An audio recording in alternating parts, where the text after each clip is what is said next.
Beat them senseless. You and me and you, we gonna throw down. That's right, we gonna get serious. You can run, but you can't hide. It's time for the Fuller Broadcast with your host, Jeff Fuller, and your co-host, Anthony the Tiger Cruz, bringing you the latest sports updates and interviews with your favorite athletes.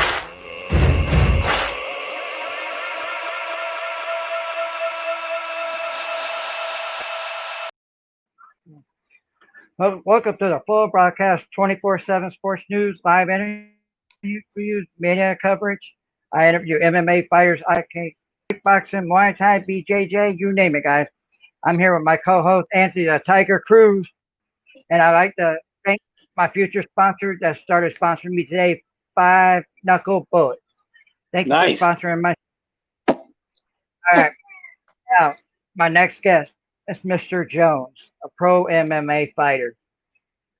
Let's bring him on up here. So, here we go. So, what do you think about the last guest we just had? I think he's cool. He's great. He's great. I like his confidence. I like his attitude. You know, say very rare you see fighters like that. You know, you don't see that very often. You know, I mean, especially when they get injured or they get sick and they're still training and they're still fighting.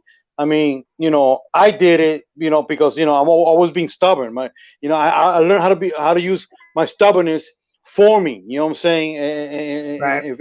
If anything, has helped me not to give up. When I'm on something bad, I don't care if I'm sick, or I'm tired, or I'm injured. I'm gonna get it. And in this case, was my fighting career. I mean, fighting coming down with a cold, fractured rib. That's not easy. Yeah, he reminds me of Mr. And I won those two fights. All right, let's bring on Mr. Jones. Well, guys. Hey, what's up, man? Oh, there he is. Where you been? Were you hiding? What the hell's wrong with you? It took a little bit to figure this stuff out. Yeah, it took a little bit. He doesn't know anything about technology, but he knows how to fight. How's it going, guys? Yeah, all good. How you doing? Pretty good. All Can't right, complain. Let's give everybody a little detail about yourself. I know you're a pro fighter from MMA out from Parker, Arizona. So give us a little bit more about you. Been doing this almost 9 years now. Coming up on the anniversary soon. I started doing this, I want to say July 2012, just about. Had 15 fights. I had 11 amateur. Currently 4 pro fights. And now just pretty much still doing it because I love it. Yeah.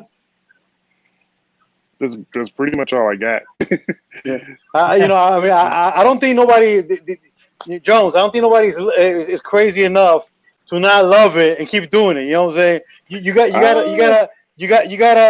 gotta be a little bit crazy. First of all, we all crazy. As you're a fighter, you're crazy because that's not normal.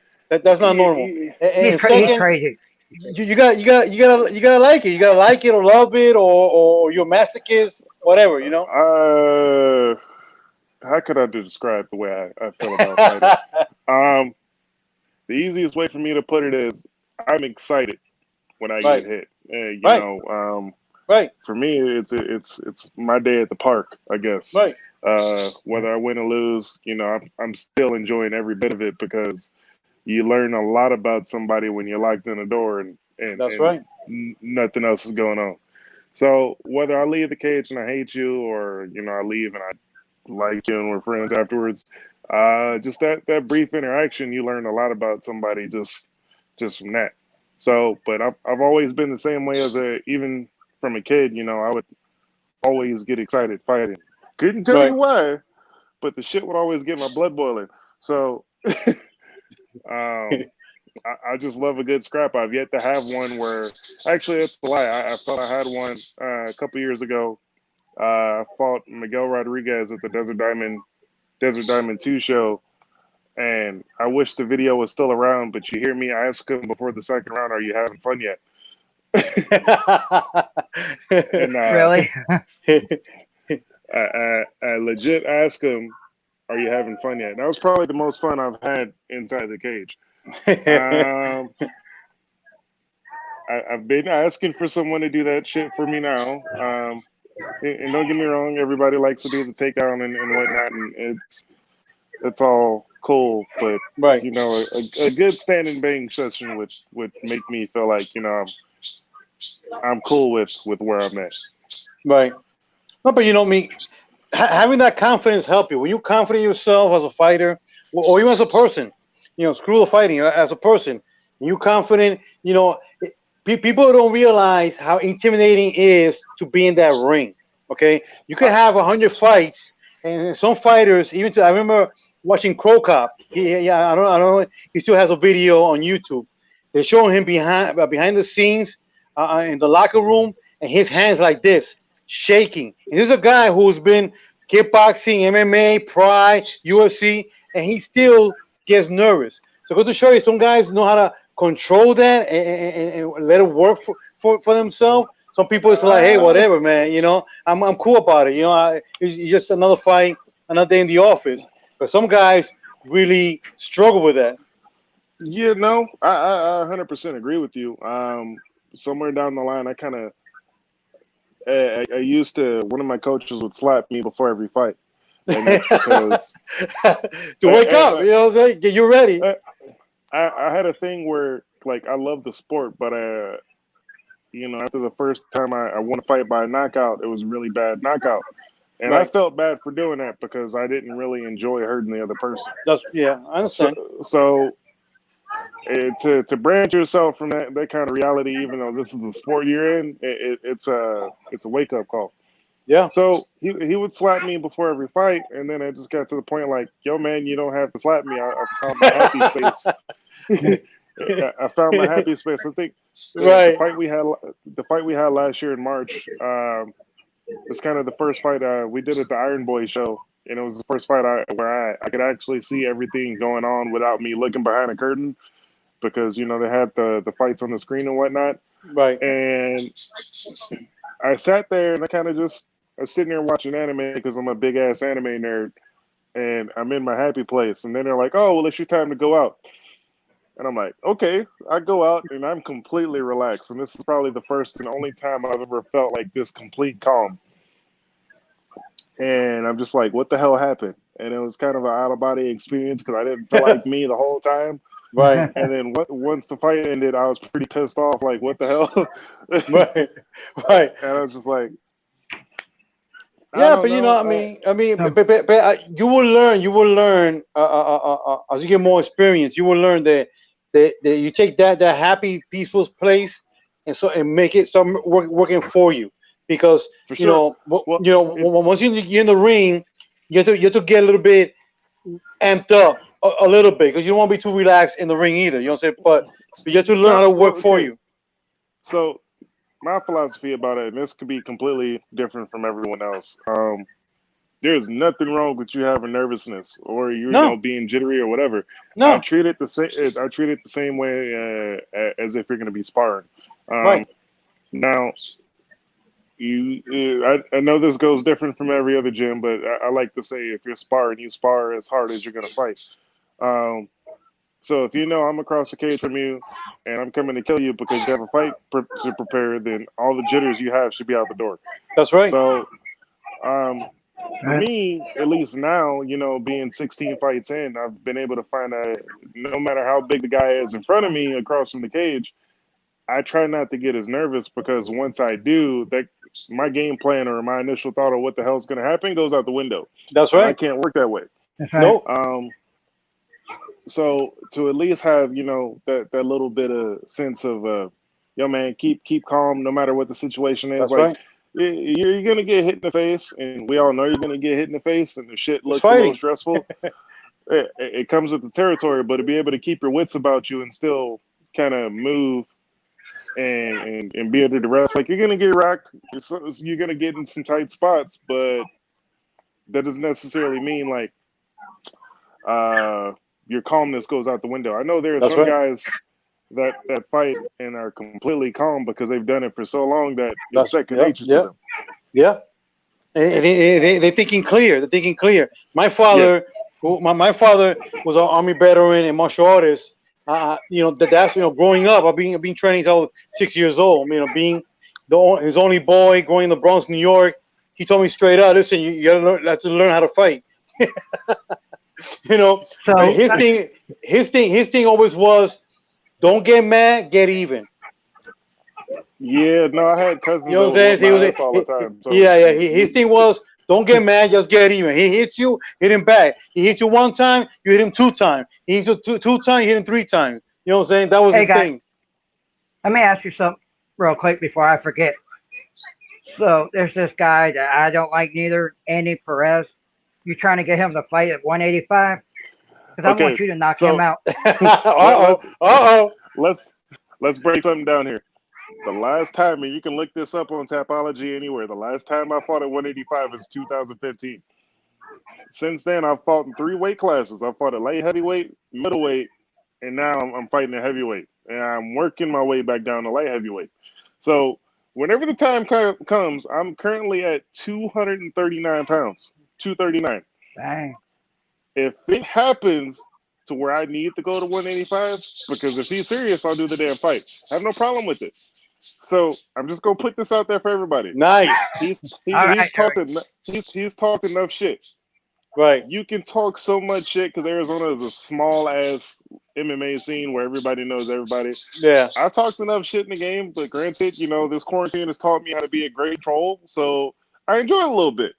Right. And talking shit and keeping people up in the fight world is kind of what's in right now. So I guess I'm Yeah. trying to I mean, sometimes it brings the best out of you. It motivates you more. It motivates you more to train harder to compete his ass even more.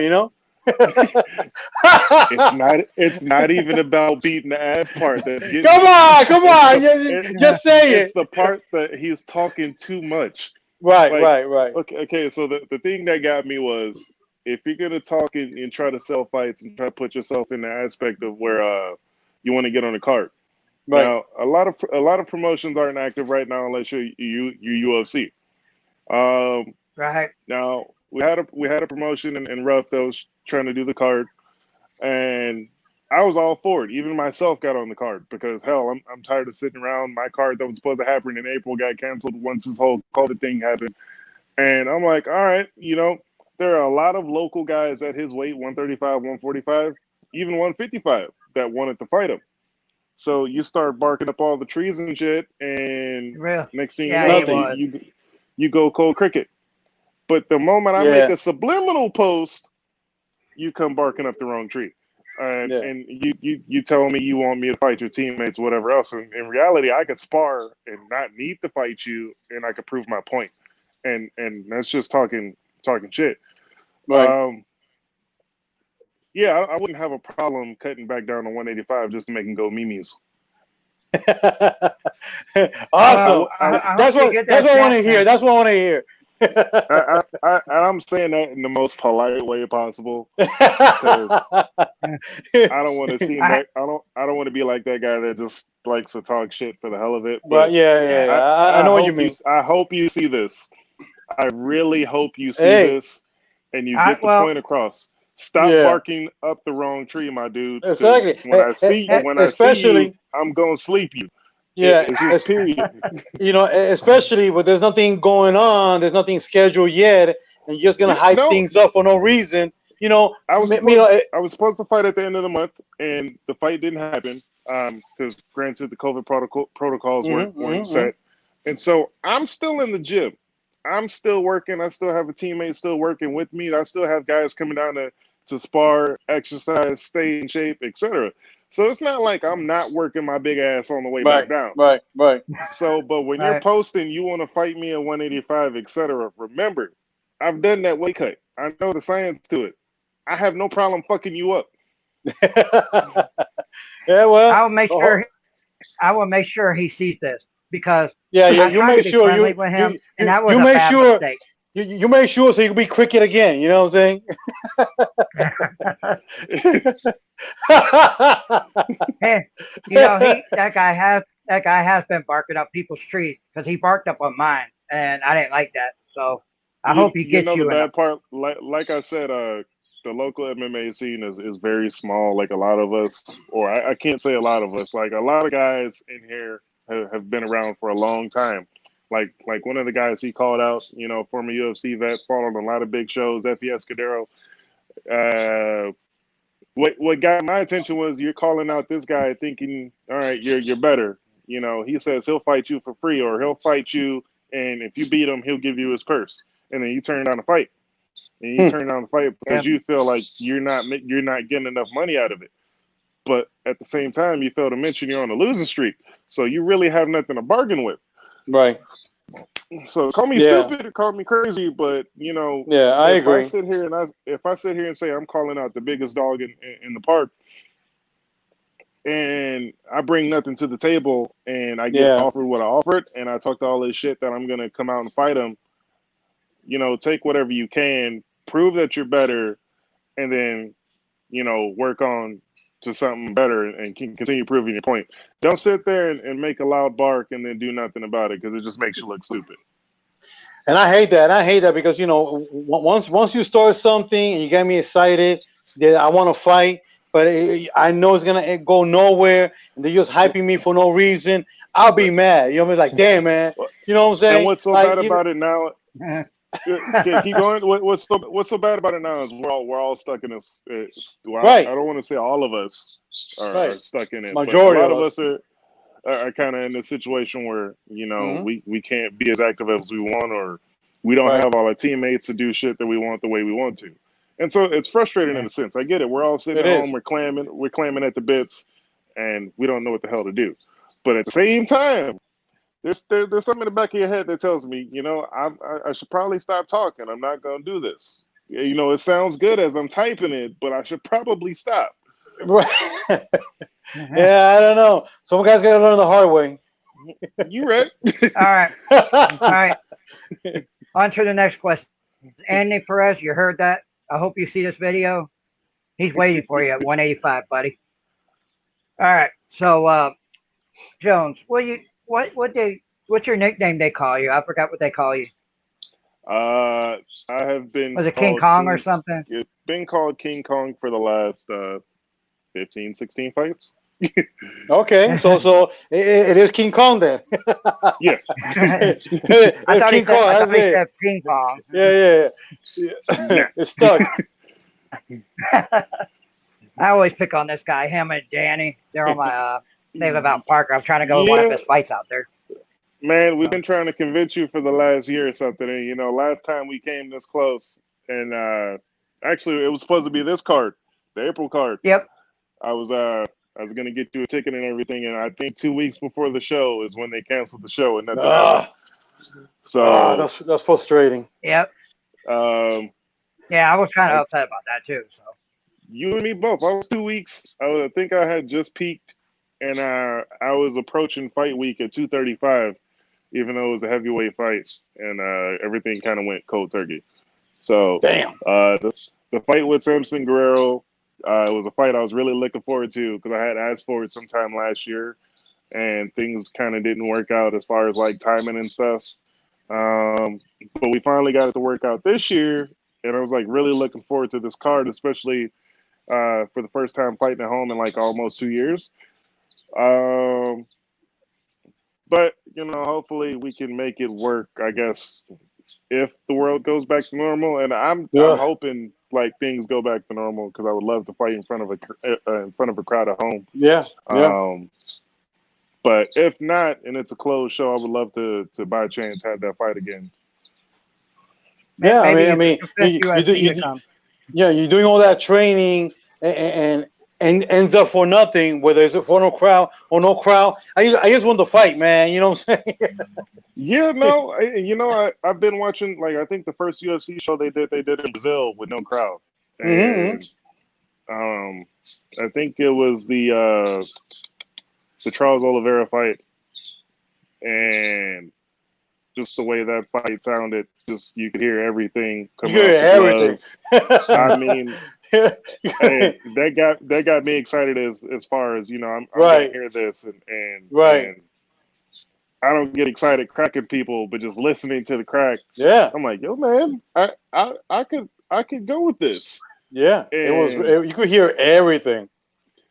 I get it. Like money wise, for some spots, some buildings, some corporations, like you're not gonna make money off it having a show at your place with no people, because a lot of places you make money off the tickets. Right. But Right. you also have a lot of pro fighters that depend on just the second check or just That's right. fighting in general for money. So it's a little rough out here for everybody. Like It is. you're It not. is. Yes. So how you been maintaining your nutrition when eating and everything? You all that training you had not good at all, huh? I'll be honest. I'll be At honest least, with at you. least he's honest. You know. Hey, I will be honest with you. Like I want to say the last week I kind of fell off the rocker, but as far as maintaining everything over the last, because I want to say since we took the fight that was supposed to happen this month, everything's pretty good as far as keeping thing up. We were supposed to fight a heavyweight, so my plan was really just to get to 235. When I got out of the hospital for my kidneys, I got out at 260. I'm yeah, I currently know. walking around at 239, 240. So it was a 20-pound cut, which really isn't that bad. I'm really not meant for this weight anyway, but I don't mind fighting at heavyweight because I feel more relaxed at it. Health wise, it's not a good look, and my big Right. ass should probably go back down to 205. But it was just kind of on the way down, and I got tired of clamming at the bits. And if you have the itch, why not scratch it? And what's the worst that could happen? Yeah. Yeah. True, true. So How healthy tall? wise, How tall are you, King Kong? How tall are you? I am 6'4". Okay, heavyweight. You know, I mean, that's a good weight for you for that height. Yeah, yeah, no, As long you feel that you carry it well. That you tall. I mean, that's not short. I don't really look like I guess what a normal heavyweight would look like. I No, still because you're have a skinny tall. frame, Yeah, because you're and tall too. it's just kind of weird. Right. But But as long you don't feel that the weight is slowing you down, or you feel it's getting you tired faster than when you were lighter, if you carrying it well, hey, more power to you. You know. yeah, it really wasn't that bad carrying the weight. It was just the fact that the ramifications of what I was putting in. Right. So like I got to a point where I started eating a lot of unhealthy shit on top of the supplements Right. Right. on top of the supplements I was taking, which really wasn't helping as well. Right. Which kind of prompted my doctors telling me like, "Yo, man, we're okay if you do one more fight at heavyweight, but you should probably go back down Go health down. wise. Yeah. Makes Long sense. term, it would be better for you." Yeah. So the next fight I fight at heavyweight will more than likely be my last one, and then I have no choice but to go to 205. Yeah. Yeah. And then Obviously. and then more than likely, I felt great at 185. Even though it's been 5 years at that weight, like I'm not getting no younger, but I'm pretty sure with a good nutrition and diet, I can make it no problem. Yeah. Hell yeah. And then I'm pretty sure if this guy like give me at least 6 months and I'll make 185. And if that fool really wants to fight me at 185, like I will not fight anybody else but him. Yeah. I'll wait, just slap the shit out of him. Yeah. He knows what I'm talking about when I happen to mention his name too. Yeah. all right. So No, before we get off, sounds good. Sounds good. I mean, because it's different between when you gain weight, but it's healthy weight, and it's not. And when you gain weight, it's not healthy weight. It's a big difference to Right. carry that. You know what I'm saying? It's big difference. Actually, People don't understand. A lot of people don't understand that. You're right. You're right. A lot of people kind of feel like you can eat whatever you want and it's gonna No, be good. But if no, I go eat like 2 pints of ice cream right now, I'm gonna feel no. like shit. Yeah, yeah. Um, there is one fight I want. I would love to have this fight back. I don't know if he's gonna see it, but I've talked to him. I've been wanting to train with him, but I would love to just get one more time in the cage with him. Armando Murillo. I know him. Yeah. I would love, and I've hinted at it. He was my pro debut, and I treated that fight wrong. Right. And that's a fight that I've looked at that I would love to get back, just because the way I've seen him fight now and the way I've seen I fight now, it would be a banger. It would be an absolute. I hear a So rematch. if it's ever in the cards to happen before I finally say my old ass wants to hang out with my kids, I'm down to make it happen. Yeah. But I'm in a position now where like my son wants to be in the gym now and wants to train with me and all of that stuff. So I'm trying to have him avoid the same path I'm on. Cool. It's good to have your kids around you when you're training. That's family with you. They're supporting you. You know, Yeah, I don't always gotta, have them around because I definitely don't want to see them. I don't want them to see the hands be thrown or whatever else. I mean, I've shown them some old fights and stuff. Right. That way they kind of just see how it is and what I've done. But more so for them to see it in person, it's a little different. Like, okay, you see me get cracked. Like, ow, do you need my help or anything? Or I got to go help dad. I feel I'm in a position yet mentally to put them there and be like, you guys should see this. Right. I know he's asked me for the last year, like, hey man, the next time you fight in town, I want to be there. And then That's cool. I made a deal with him for this card that was supposed to happen in April. Like, yo, you bring me nothing but straight A's, and I got you. Cool. So That's the way to do it. That's the way to do it. So my man hit me with the art. He hit me with the honor roll. We were gonna do the card, and the next thing you know, everything got canceled. Yeah. So the next one that happened, old Jeff and him. well, I'll be your next fight. I guarantee you that if they let the fans there, you know. Yeah, let's hope they do, because it wouldn't be the same without it. Yeah, I'd rather have the crowd there. You know what I'm saying? It just that energy. You cannot duplicate that energy, man. Just hearing the crowd, man. And, oh my God, it's such a high that you don't experience all the time. You know what I'm saying? Most definitely. Yeah, somebody, Sheena Star just popped up in the comments. She said, "What's up, guys?" What's up? So before we get off here, before you shout out anybody, hey Danny, I hope you're watching this. I yelled your name out for you. I wish your daughter the best and drag race, whatever she's doing. You guys are looking good over there. Keep it up. That's your boy Danny. Little big head, yes. Yeah, big head. Coach. All right, so anybody want to give a shout out to sponsors, coaches, or anybody? My coaches, Danny, Luna, Harry.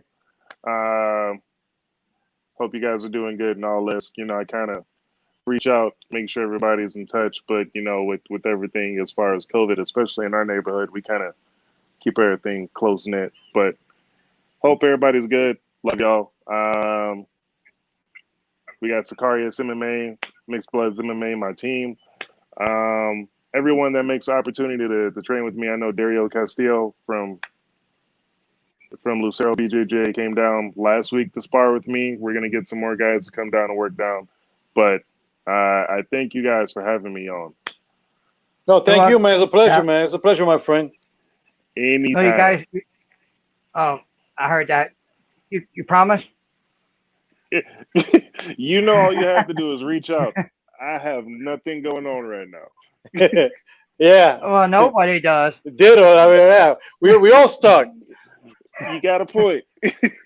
I'm still fixing my gym paint. Every day I go, I'm just fixing shit up. You know what I'm saying? I work out, I paint, fix some stuff up, do a little workout, back home by myself. It sucks, bro. I'm busy trying to work on the game room, but that's my excitement. Working and game right. room. There you go. Just stay busy with something. All right, guys. You heard it from King Kong Jones. Hope to see him in ring soon if everything gets back to normal. I appreciate you being on my show, man. Check you later, guys. Take care, buddy. Too, man. Peace.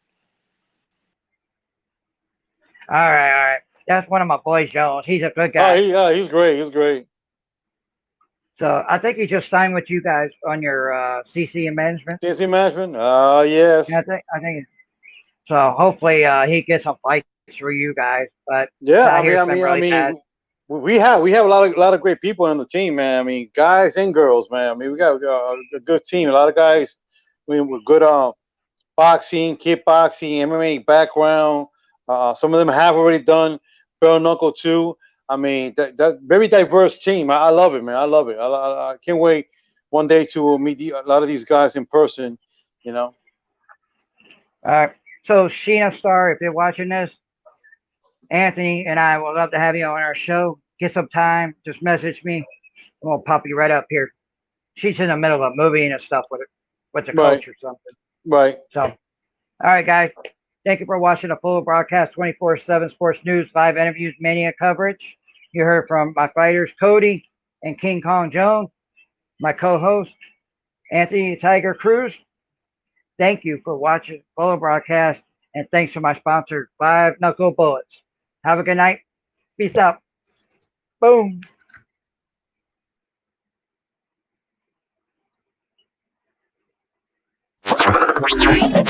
Beat him senseless.